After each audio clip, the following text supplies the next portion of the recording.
then what do we hear from our parents? Ugh, wow, I can't believe this generation. Can you believe it? When I'm like, yeah, all y'all grow up on the island, so shut up. Of course I don't act like you do because I don't have a culture like you do. So, don't say I'm less Puerto Rican because I don't do such and such. I don't know what that is at all. So I get pissed off when I read that. And then I also was really upset because somebody else said, well, Puerto Rico deserved it. Why were their people so weak?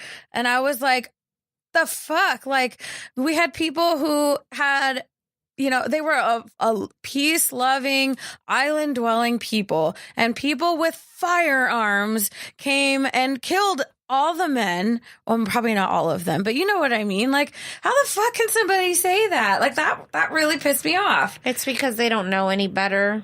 Right. They're ignorant and they don't understand history. This guy was Puerto Rican that said this. And on this forum, I can't even fucking remember what it was, but I was like, bitch, how dare you? You are the product of the ones who got away. You are literally the ones who were able to beat colonialism. Right. The only reason you are this brown and this here is because your ancestors were this strong, you little bitch. Exactly. And I'm like, I know it's not my fight to fight. I know that colonization is there. But they're the ones that gave their lives for it. Yes. We're still fighting colonization as a people of color. Like, we're still trying to keep our culture and we're still trying to, like, make sure that they don't appropriate shit.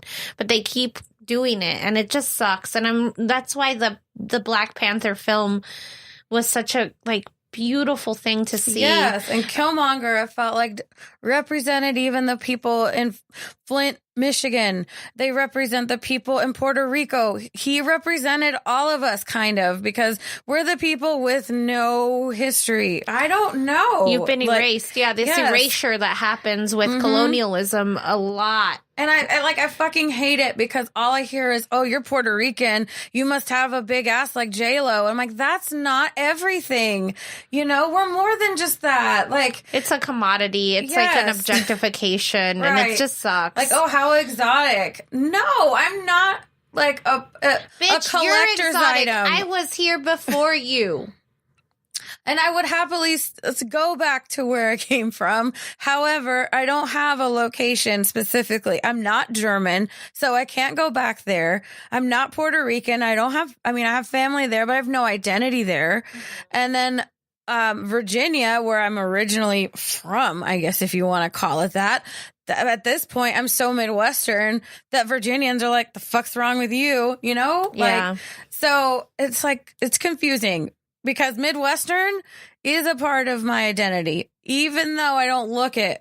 So right, the idea of who the Midwest is has been whitewashed as well. Let's be real. Because who the fuck do you think works in the Midwest, in the farms, in the fields, in the fucking slaughterhouses? It sure is fucking Tommy Bahama. Exactly. Or whatever. And I got excited when Dodge City brought in Puerto Ricans to work at the meatpacking plant.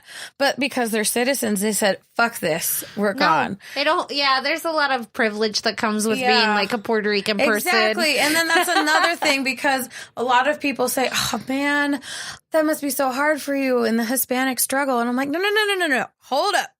The Mexican struggle is not mine, okay? Right. I can't even use that. Like, that's not even my culture. And so when my sister asked about that, I'm like, okay, I'm glad that you're asking this because your father was deported. And I know that you don't think about these things, but this is part of you. And maybe, she grew up with like blindfolds because she didn't see that. So I'm like, don't forget, you're Mexican American. You're still Chicana. You're the first generation still. Like, so it's complicated. Identity is complicated. It really is. And the thing is that when you don't have an example of what you are that isn't stereotypes, then if you act that stereotype, it's not me still. Well, the thing is, like when media doesn't give us a better version of what brown people are, then we're stuck always being the help. Exactly. And I feel like they do that with Hispanics a lot.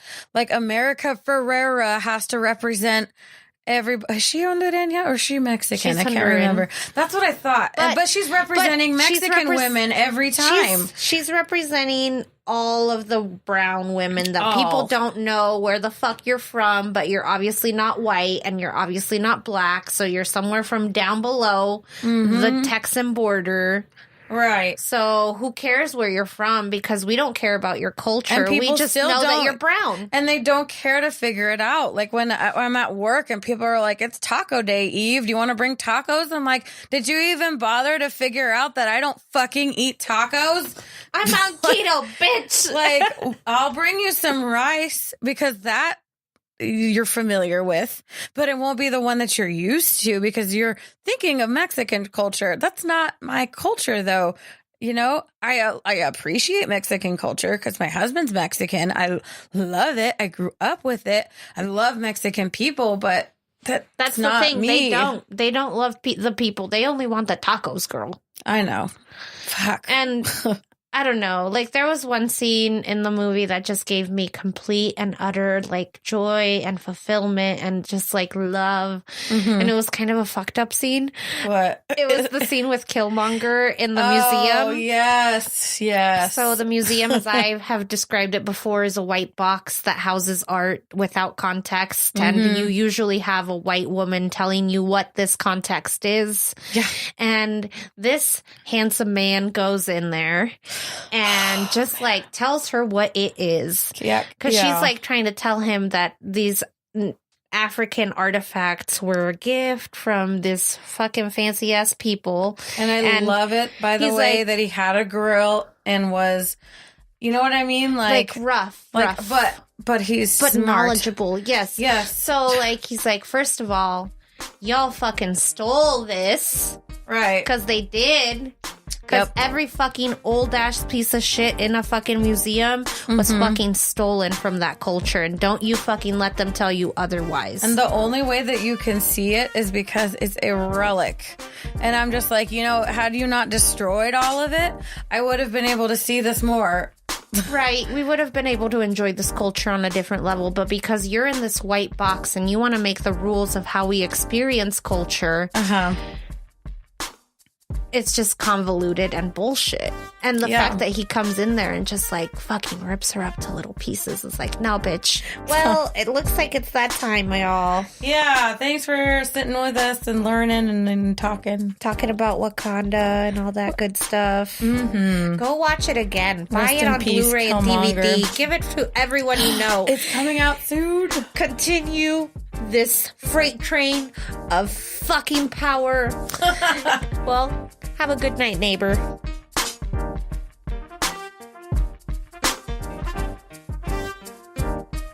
If you enjoyed this episode, you can help us out by subscribing on your podcast app and leaving a rating or review. Find Hey Neighbor on Facebook or on Twitter at Hey Neighbor Pod. Feel free to leave us feedback or conversation ideas. You can also email us at heyneighborpodcast@gmail.com. Bye, neighbors.